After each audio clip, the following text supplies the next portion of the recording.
నమస్కారం, రుద్ర న్యూస్కు స్వాగతం.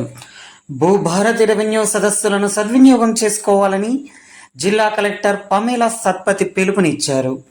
కరీంనగర్ జిల్లా సైదాపూర్ మండలంలోని దుద్దనపల్లి గ్రామంలో భూ సమస్యలు శాశ్వత పరిష్కారం కోసం ప్రభుత్వం నూతనంగా ప్రవేశపెట్టిన భూభారతి చట్టం అమల్లో భాగంగా సైదాపూర్ మండలంలో ఆయా గ్రామాలలో నిర్వహిస్తున్న రెవెన్యూ సదస్సును సద్వినియోగం చేసుకోవాలని జిల్లా కలెక్టర్ పమేలా సత్పతి సూచించారు.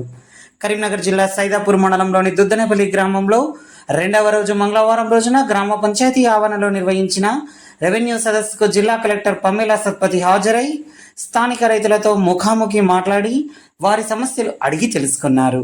భూభారతి చట్టంపై అవగాహన కల్పించి రైతుల సందేశాలను నివృత్తి చేశారు. ఈ కార్యక్రమంలో సైదాపూర్ తహసీల్దార్ శ్రీనివాస్, పంచాయతీ కార్యదర్శి రావుల శ్రీనివాస్, కాంగ్రెస్ పార్టీ గ్రామశాఖ అధ్యక్షులు చిన్న వెంకటేశం, రెవెన్యూ సిబ్బంది, అధికారులు, రైతులు, గ్రామస్తులు తదితరులు పాల్గొన్నారు.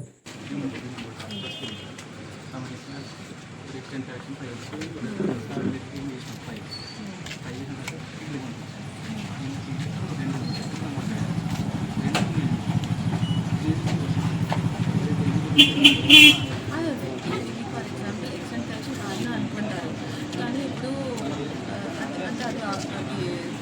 తెలిసిపోతుంది. అది సార్ చూస్తుంది అది ఎక్షన్ అవసరం లేదంటే అప్లై చేయాల్సిన అవసరం ఉంటే డిస్పోజ్ అవుతుందా? తను అప్లై చేస్తే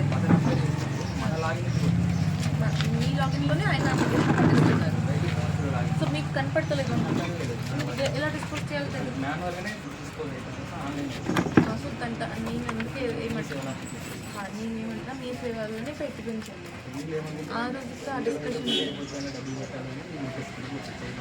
అంటే డబ్బులు కట్టాలి. ఓకే, సో ఒకసారి ప్రాబ్లమ్ స్టేట్మెంట్ పెట్టండి, చేసేది మాట్లాడాను, కానీ అది కనపడతలేదు.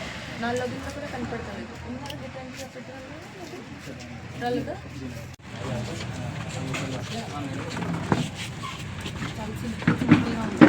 డిఎస్ పెండింగ్ ఇది ఈజీగా చేయొచ్చు.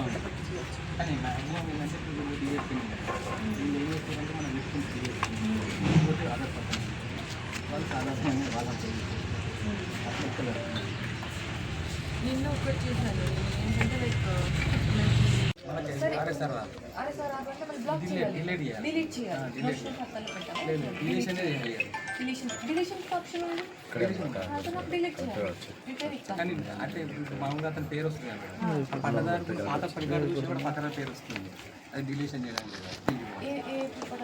ఇప్పుడు మనకు ధరణిలో అనవసరంగా పడ్డది అనుకున్నాను, అది మాత్రం మీరు అన్నట్టు రెక్టిఫికేషన్లో పెట్టవచ్చు. అదే చెప్తున్నాను, అంటే రెక్టిఫికేషన్కి ప్రత్యేకంగా మోడల్ రాలేదు, వస్తుంది పైలట్ అయినప్పుడే వస్తుంది. కానీ ఇప్పుడు కూడా నేను చెప్పేది విధానం ఏంటంటే ఇట్లాంటి టూల్స్ మెథడ్స్ ఉంది, చెక్ చేసుకోండి. అవి రాస్తున్నాను. అంటే మామూలుగా అప్పీల్లో 2 రకాలు వస్తున్నాయి. ఒకటి ఇది నా అతని మీద పట్టదారకు వచ్చేళ్ళు నేను నా పేరు రావాలని కానీ పాత రికార్డు చూపిస్తారు అనుకోండి. చూపిస్తే అతని పేరు వెరిఫై చేస్తుంటే సడన్గా వచ్చిండా అంటే ధరణి లేదంటే జనరల్గా పాత రికార్డులో కూడా ఆయన పేరు వచ్చింది అనుకోండి, అది జనరల్ అప్పీల్ పోతుంది. ఒకవేళ అనేది సడన్గా పడ్డది, అంతకుముందు ఎలాంటి రికార్డు లేదన్నమాట, మీరు పెట్టేసి అట్లా ఒక పని చేయండి, లైక్ ఇది మీరు మీ సేవలోనే అప్లై చేయించండి. అది ఎందుకు ఆ సదస్సుకు మీరు చేయడం, అది కష్టం. మళ్ళీ ఎప్పుడో అవుతుంది అది.